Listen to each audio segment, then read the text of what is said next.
Hello, my people. Good to be back here again. It's always exciting to be here. And you know what? It is breaking news. And Senate goes after Vice President Osinbajo over multi-million naira deal. Oh my God. Osinbajo has joined the train. But let's see what happened to Osinbajo and what he actually did that Senate is after him to reverse whatever deal that he did. Okay, guys, before then, this is Saffron Media, and we bring you trending, exciting, reliable, and authentic happenings in Nigeria and more. And right here, if you haven't subscribed, please do, and also ensure that you give a video a thumbs up, and don't forget to share and also like this video. Okay, guys, without wasting much of your time, let us quickly dive right into the details of this report. The Nigerian Senate has kicked start moves to reverse multi-million dollars power sector deal entered into by the Buhari's administration in 2016. According to the legislature, Vice President Osinbajo, Babatunde Fashola, and other superintendents, the deal might have erroneously signed an agreement that was not in favor of Nigeria. The President Power Reform transaction, which was headed by Osinbajo when the deal was struck, obligated Nigeria to pay between $30 million and $33 million monthly to Azura for power generated. Even if not dispatched, the power generated is expected to be transmitted through the national grid by the Transmission Company of Nigeria (TCN). The Senate, at its plenary yesterday, said Nigeria stands to lose about $1.2 billion if the country defaults or revokes the current agreement with power generation companies.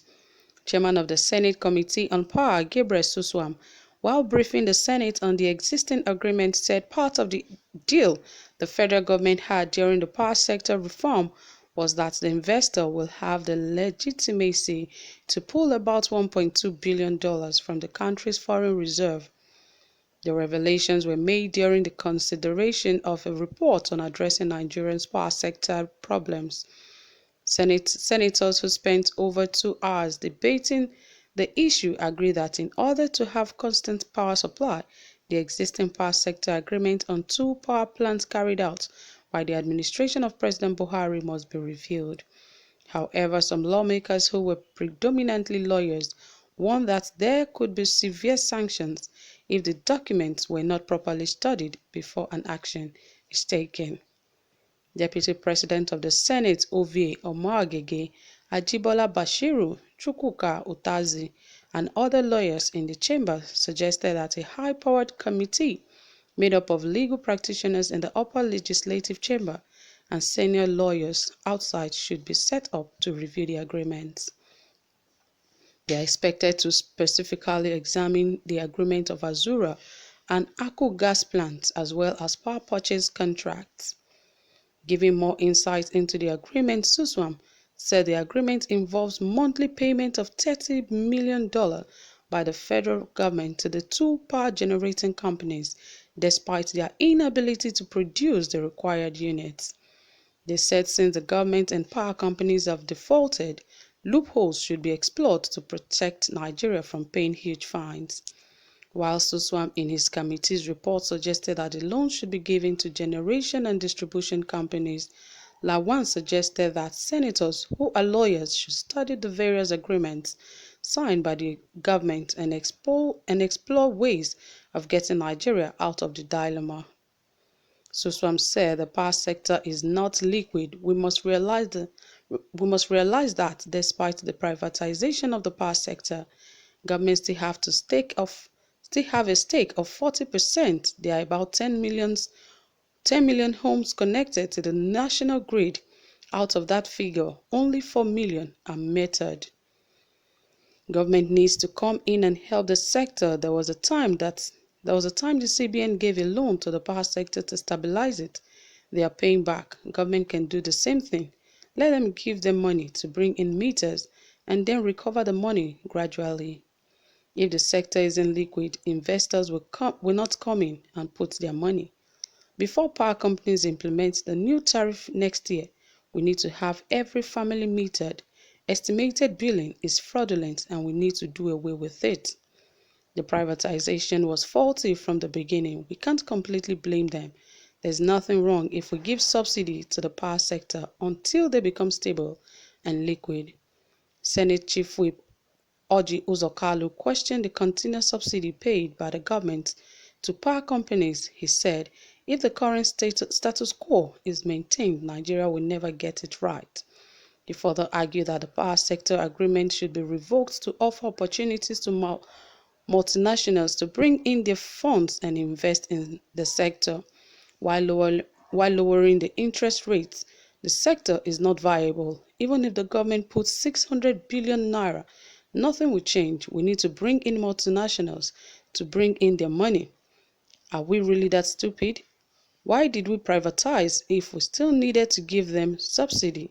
Any power company that can't do its job should give it back to the government. Government has no business giving subsidies to the sector that can't work. We need to stop this madness. Sam Ego said the privatization process was fraudulent. I was a board member. Even if we put all the money in the sector, nothing will happen. The privatization was done in a hurry and need to ensure we give it to the capable hands who can provide electricity.